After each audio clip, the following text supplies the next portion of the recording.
para el examen. El 18 es miércoles. No, ya escuchen, déjenme terminar. El 18 no va a haber clase.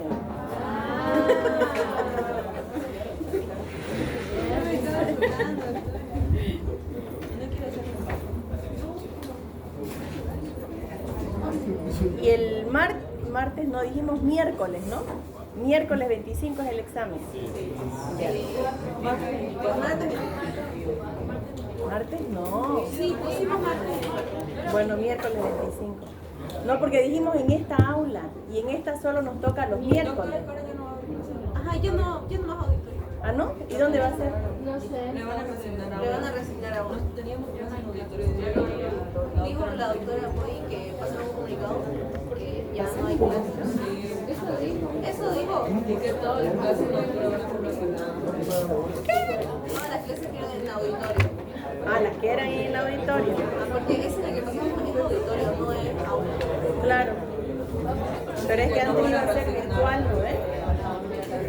Pero pueden preguntarle a Don Pablo al subir a qué aula le dan la respuesta esos días y nos avisan. Para que no se ¿Pero no tiene miércoles? No, tenemos lecturas. Sí, qué pecarito.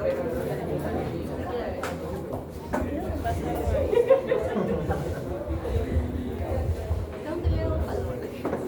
Para salir de educación.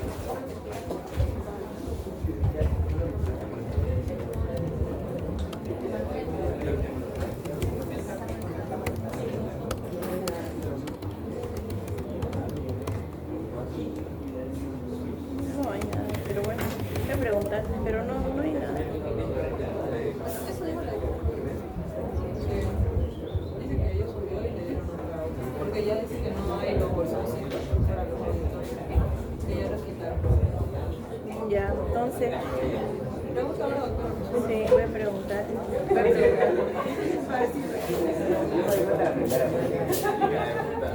Si es aula, lo hacemos martes. Pero, bueno, pero igual en el laboratorio podemos dividirlo en dos el grupo. Ya, está bien, igual es lo mismo. Está bien. Entonces el examen es el martes. Ya tenemos asignado uno para el día. Entonces, miércoles 18 no hay clase, pero el martes sí. ya. ¿Y cuál es? No puedo, yo estoy en el hospital. A la práctica, sí.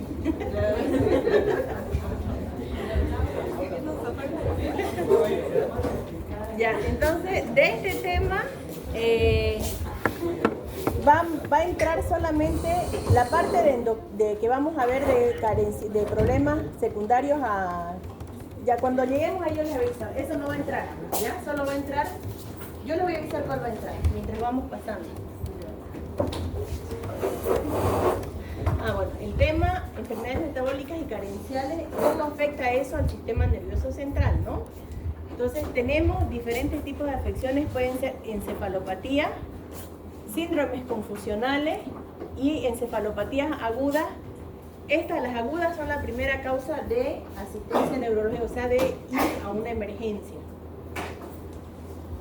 Tenemos la encefalopatía isquémica o anóxica, que en parte la vimos en la parte de isquemia, ¿no? Cuando hay un ACV isquémico. Ahora, puede ser también una isquemia o hipoxia difusa, que es lo que usualmente sucede ante una parada cardiorrespiratoria, ante un estado de shock donde no tenemos suficiente aporte de oxígeno al cerebro, una cirugía cardíaca compleja, sobre todo las que utilizan máquinas extracorpóreas con circulación extracorpórea, donde sabemos que el corazón se conecta a esta máquina para hacer cirugías cardíacas.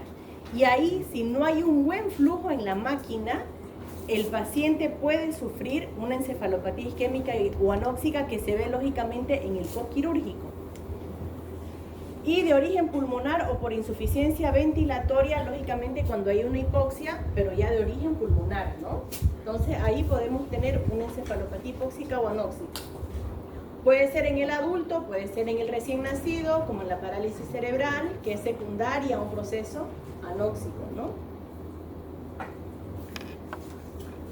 En la anatomía patológica, lógicamente, vamos a ver todo lo referente a una falta de irrigación, isquemia, depende de lesiones según el territorio, según el tiempo. Ya vamos a ver necrosis, más en la corteza cuando el tiempo ha sido más prolongado, en los ganglios basales, que es lo que hablábamos ayer del Parkinson.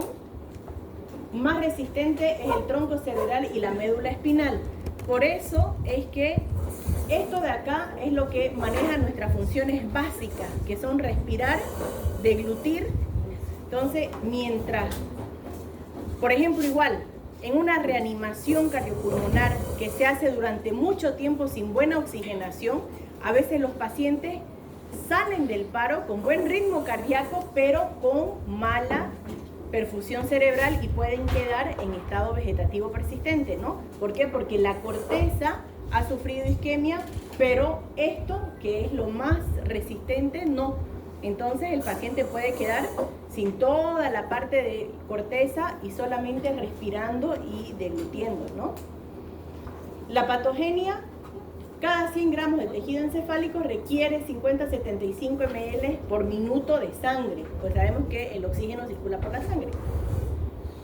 Si esto baja, tenemos un área de penumbra que puede ser reversible con un buen tratamiento, en terapia, lógicamente. Y si es menos de 10 ml, ya es la muerte neuronal, que nos va a dar isquemia, nos va a dar necrosis y lógicamente el déficit neurológico. Esto es lo mismo que estamos hablando. Si hay isquemia, vamos a tener, dependiendo del flujo cerebral, una zona de penumbra que puede ser reversible o ya una zona de hipoperfusión que puede llegar a ser irreversible, ¿no? Y va a suceder esto de aquí a nivel de las membranas, que nos va a producir una apoptosis secundario y como última consecuencia la muerte celular. Acá se activa todo el proceso de excitotoxicidad e inflamatorio, necrosis, que lógicamente es igual a muerte celular, ¿no? Ahora se habla de que es más frecuente en los niños, pero aún ya se ha comprobado que en los adultos también hay, que es la... Ay, se me fue la palabra. Cuando no es que se regenera la neurona, porque la neurona muerta no se regenera, sino que existe la plasticidad neuronal que puede, con el estímulo, crear nuevas conexiones, bien, las neuronas, activar ciertas funciones con esta compensación, que eso es la plasticidad neuronal, que es mucho mejor en el niño que en el adulto. Por eso es que cuando existe un ACV, uno no puede decir, bueno, tiene este déficit motor, con esto se va a quedar para siempre. No se puede, porque existe esa plasticidad neuronal que puede durar hasta 1 año a 2 años en definir realmente cuál va a ser su estado final después de alguna lesión cerebral. ¿Bien? Ahora, ¿qué es el mal de altura? Muchas veces o a muchas personas, por ejemplo, dicen, ay, me sienta ir mal a La Paz, me sienta mal ir a Potosí. Entonces, ¿por qué? Porque, o muchas veces han escuchado, por ejemplo, los que se van al Monte Everest y mueren, ¿no? Por edema agudo de pulmón o no les sienta bien la altura. Esto tiene que ver mucho con la cuestión de la llegada de oxígeno y con el cambio y la adaptación de toda esa cuestión celular a la altura. Por eso no es lo mismo si de repente yo nunca he ido a La Paz, si me voy por tierra, mi cuerpo se va adaptando progresivamente durante el viaje a si me subo un avión acá y me bajo un avión allá, no tengo tiempo de adaptarme y puedo sentir mucho más todas esas molestias. ¿Por qué? A la mayor altura, menor presión parcial de oxígeno. Normalmente nosotros respiramos el oxígeno al 21%, que es el oxígeno habitual. Ustedes cuando hagan su internado, siempre en sus evoluciones van a notar eso. Tolera o respiración sin aporte de oxígeno, aparte del que ya tenemos, que es el 21%.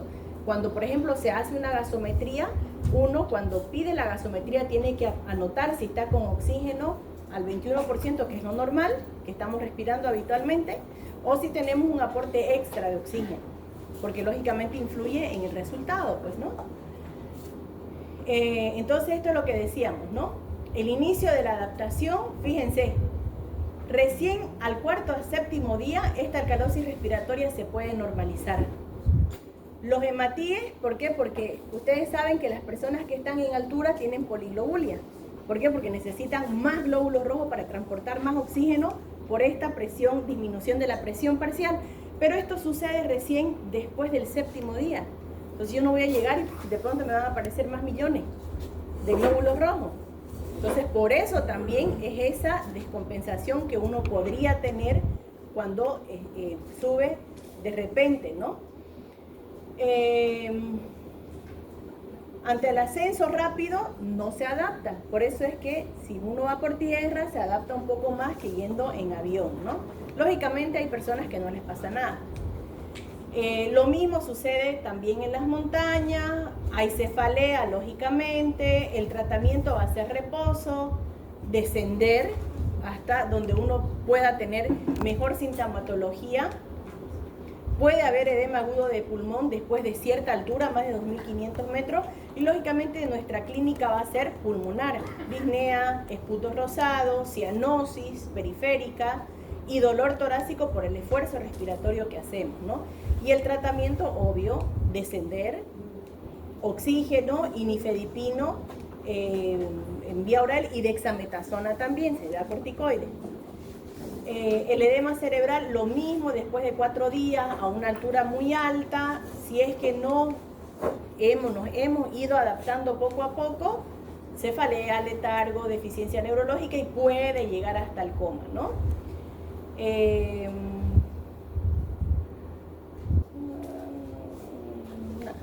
Eso.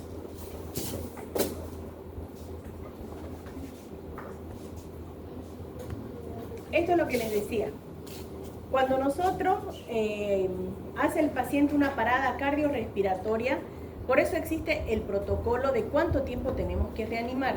Después de ese tiempo ya se declara al paciente en óbito. No podemos reanimar 2 horas, porque lógicamente no vamos a tener paciente, vamos a tener un corazón de repente, y peor si la persona es joven y sana, solo un corazón que va a latir con una persona con muerte cerebral que va a estar conectada a una máquina. ¿Y no se puede utilizar eso para donar órganos? Se puede, siempre y cuando la persona haya declarado que quería ser donante. O la familia, ante ese suceso, lo haga. Porque aquí no existe, como en otros países, donde está la manillita, donde uno puede ir a decir, yo quiero ser. En ese momento puede decidir la familia, sabiendo la voluntad anticipada de la persona. Pero sí es ideal para donar órganos. Ahora, cuando ya sale la persona de la reanimación, si no ha habido un buen masaje cardíaco y una buena oxigenación durante la reanimación, ¿cuáles son los factores de peor pronóstico? Pupila arrefléctica, o sea que no haya reflejo de las pupilas que estén dilatadas, y que en las pruebas funcionales en el potencial evocado, lógicamente no haya respuesta.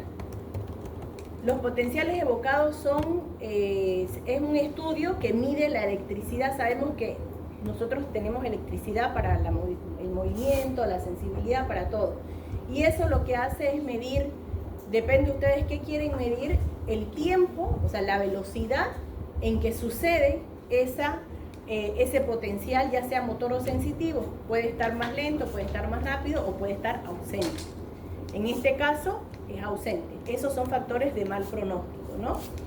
Entonces, datos de mal pronóstico para una encefalopatía postparada cardiorrespiratoria, un Glasgow de menos de 8 puntos, que lógicamente permanece en el tiempo.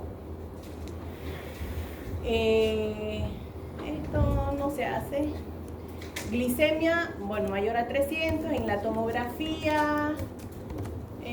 Acá fíjense, ¿se acuerdan que ayer vimos la parte funcional en los núcleos caudados, los ganglios de la base, que vimos que era el triangulito donde estaba el núcleo caudado, el putamen? Igual lo van a estudiar para el examen. Entonces, que ahí haya una hipodensidad, quiere decir que lógicamente hay menos irrigación. En una resonancia en la parte funcional, que lógicamente no haya distribución de la irrigación a nivel de la corteza. En el potencial de estímulo sensitivo que esté ausente. Y en el electrocardiograma lo mismo, que haya un patrón de supresión, o sea que no hayan ondas positivas, ¿no? O sea, como que el electrocardiograma sale planito, lo mismo en el electroencefalograma.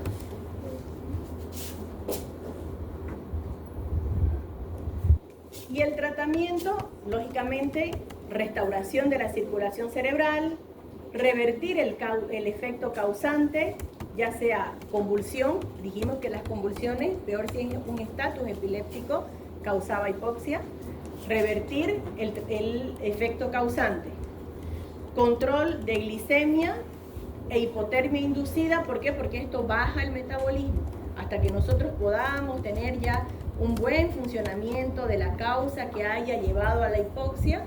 Puede ser que se haya atragantado, puede ser, dijimos, pulmonar, dijimos parada cardíaca. Hay que ver qué le produjo la parada cardíaca. Hasta revertir todo eso tenemos que cuidar el cerebro, ¿no? Bien, otra encefalopatía es secundaria a septicemia.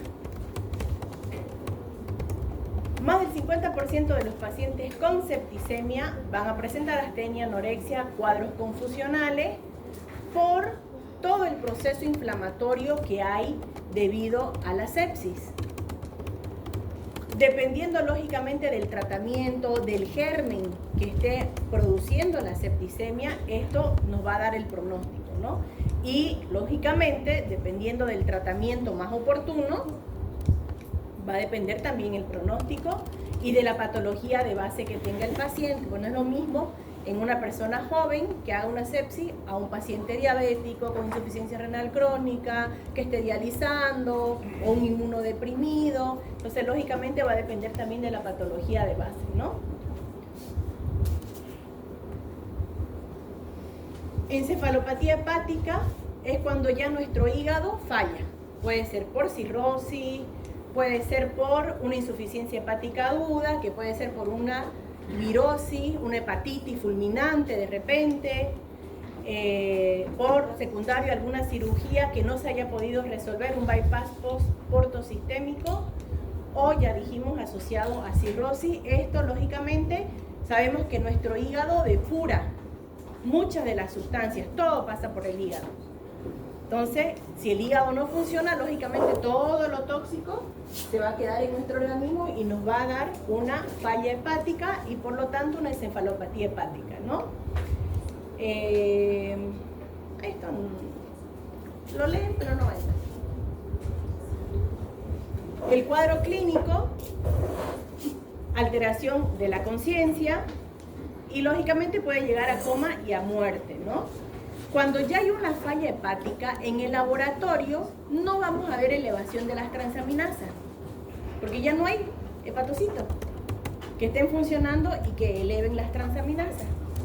En los cuadros de cirrosis, donde ya está la cirrosis avanzada, ya no hay alteración de las transaminasas, sí de las bilirrubinas, porque no hay el intercambio, bien, de la directa a la indirecta, de la indirecta a la directa y la eliminación, eso no hay. Las bilirrubinas sí van a estar aumentadas, pero las transaminasas pueden salir normales.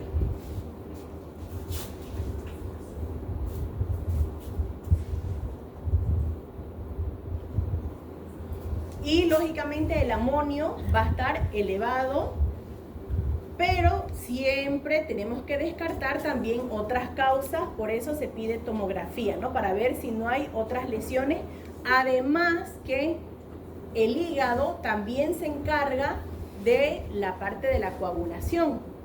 Entonces, cuando falla el hígado, lógicamente va a haber trastornos de la coagulación y puede llevar a hemorragias, no solamente en el cuerpo, sino también a nivel cerebral.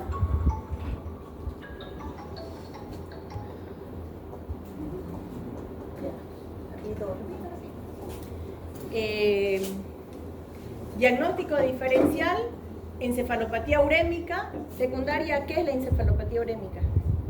Una acumulación de amonio, de ácido úrico.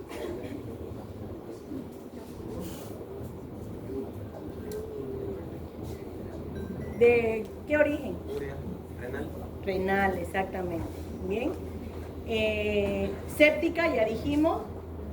Hipóxica, o sea, todo lo que nos pueda causar encefalopatía hipóxica de otro origen es nuestro diagnóstico diferenciado. O sea, tenemos que descartar todo eso, ¿no? Tratamiento, corregir el factor precipitante si es posible. Cuando ya no hay hígado en una cirrosis, ya en el último estadio ya no hay solución. Pero puede ser, por ejemplo, un paciente con una cirrosis grado 2 que por ahí se descompensó por un proceso infeccioso, o por ahí hizo hipoglicemia, o de repente está séptico y se puede corregir esa causa, ¿no? La lactulosa, ¿qué es la lactulosa? Sí, pero Es un osmótico. que produce, Orina. No, es para Ese. la diarrea. ajá, es un laxante que lo que hace es eso, nos ayuda a bajar el amoníaco. Entonces vamos a tener menos amonio porque vamos a estimular la excreción de eso por medio de la lactulosa desde el intestino. Por eso es que muchas veces van a ver que los pacientes con cirrosis están con lactulosa, exactamente. La rifaximina, este también es un medicamento que pueden verlo como antibiótico, pero en realidad lo que hace es lo mismo. En el hospital recién vimos un paciente que tenía alguna enfermedad hepática y le estaban dando dextrosa por la sonda nasogástrica. Funcionaría parecido con el mismo... Ajá. Como Sí. la lactosa. Es lo mismo, básicamente. Además hay que ver si de repente también no estaba haciendo hipoglucemias. Ajá. ¿Por qué? Porque el hígado también se encarga de la gluconeogénesis, ¿no ves? Entonces, si no hay hipoglicemia. Y bueno, otras medidas dietéticas como ser, por ejemplo, eso, ¿no? El aporte de azúcar. Bien, y ahora lo que decíamos, encefalopatía urémica. Este no va a entrar, ¿por qué? Porque lo vamos a ver cuando veamos la parte de renal. Bien, pero es uno de los diagnósticos diferenciales y una de las complicaciones también de las diálisis, y peor si es a largo plazo. Ya existe una encefalopatía a consecuencia de las diálisis, porque todo el proceso de la diálisis no es simple. Nosotros durante la diálisis podemos tener muchas descompensaciones, porque no es solamente sacar y poner la sangre y que se lava nomás con agüita, o sea, no es así. Es complicado, podemos tener desequilibrios hidroelectrolíticos, lógicamente hay anemia porque perdemos también glóbulos rojos durante las diálisis. Entonces no es sencillo, no es nomás, ay, no me cuido, soy diabético total, no voy a dializar. No es así. Ya, entonces esto no. Esto lo vamos a ver después cuando nos toque toda la parte de renal. Y esto cuando nos toque la parte de endocrino. Exacto. Doctora, esta parte no entra en Solo hasta hepática. Ajá, porque hígado no vamos a ver. Ah, ya. Y esta sí. Encefalopatía hipoglucémica, lógicamente es una emergencia médica. Pues si no corregimos la hipoglucemia, el paciente puede fallecer. ¿Cuáles son los síntomas? Mareo, sudoración, desequilibrio, alteración de la conciencia. Puede llegar a convulsionar la persona por hipoglucemia y lógicamente la muerte. Tratamiento, corregir la glucosa. Bien, se hace en bolo, existe el hipertroza al 33% que se coloca endovenoso y después de mantenimiento, pero lo más importante es ver la causa que produjo la hipoglicemia. ¿Debajo de cuánto es hipoglicemia? 80. De 70. Ya sintomático, en algunas personas que por ahí están habituadas a tener más, con 70 o pueden tener síntomas, otras no, otras abajo de 60, de 50, dependiendo del basal que uno tenga, ¿no? ¿Y cuánto es hiperglicemia? Arriba de 120. 120, 140. Depende, ¿no? Si está en Depende de si ayuna, comió. exacto, si está en ayuna o es postprandial. Porque con 140 postprandial, Ahora, muchísimo. yo tengo una pregunta, doctora. Yo, por ejemplo, a mí me dan ganas de azúcar. O sea, ¿Ganas de qué? de azúcar. Ya. ¿Es normal eso? Que yo diga, quiero tomar algo, pero no quiero agua, quiero como una Coca-Cola. Sí, digamos, ¿no? Eso O sea, significa mientras que mis niveles de glucemia están bajos. habría que ver la insulina, Ujú. porque nosotros podemos tener glucemias normales, Y resistencia a la insulina. exacto, y picos de insulina, que eso lógicamente el organismo nos va a pedir azúcar, porque nuestra insulina está elevada. Entonces siempre que uno hace estudios, no solamente hay que ver la glucemia, sino también la insulina.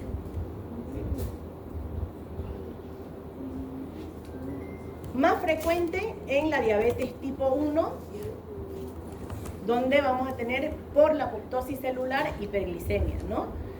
Descompensación cetósica, va a haber desorientación, coma, patrones de respiración de Kussmaul y esto, el aliento cetósico.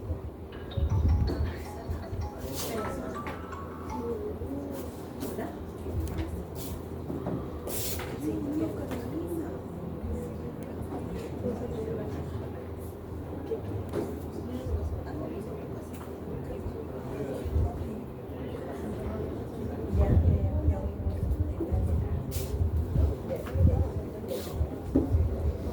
Ya, entonces, Doctora, esto se ve en una cetoacidosis.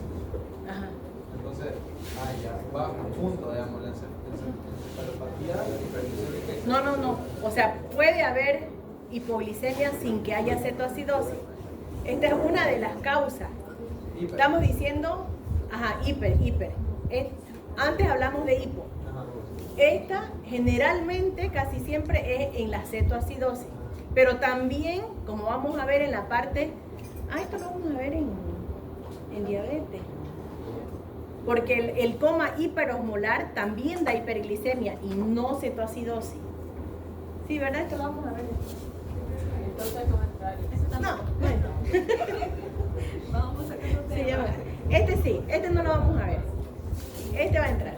El alcohol y el sistema nervioso central.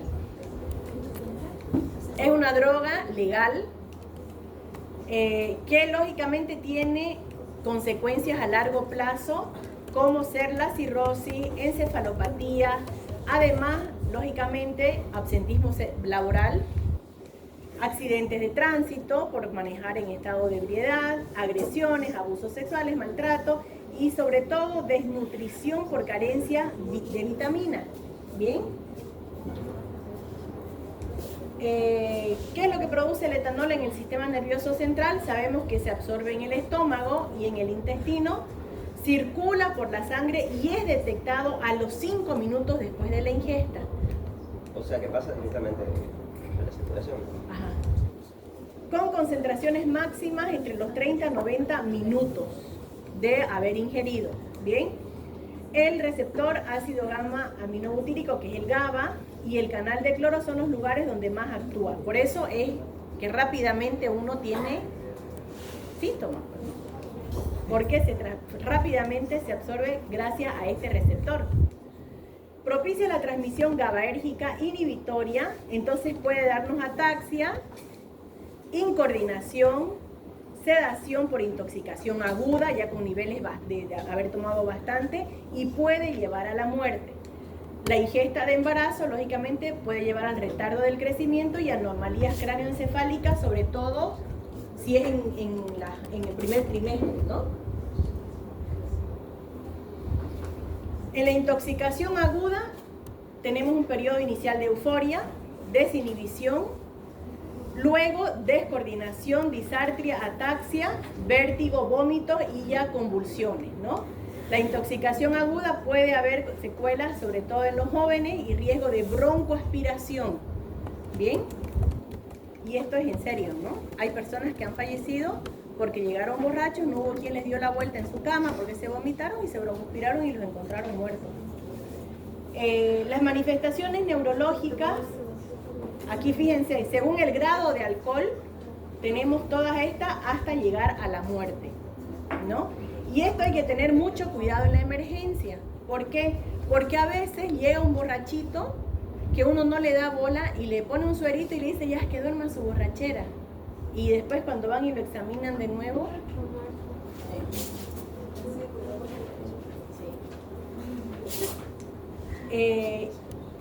no solamente tenemos problema cuando se toma, sino cuando se deja de tomar después de que uno tiene un periodo de alcoholismo crónico.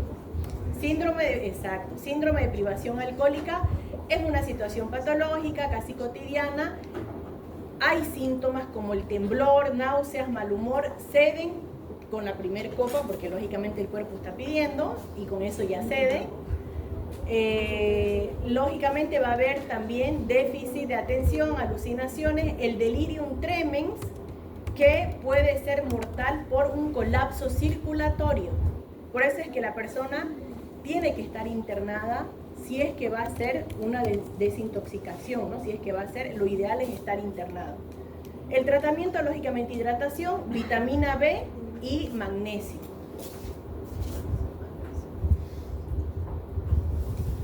La crónica, una de las causas más importantes de degeneración cerebelosa adquirida.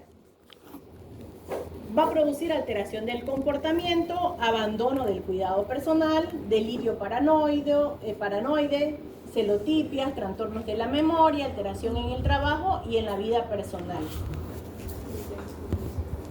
Esta era que la ponga antes de carnaval.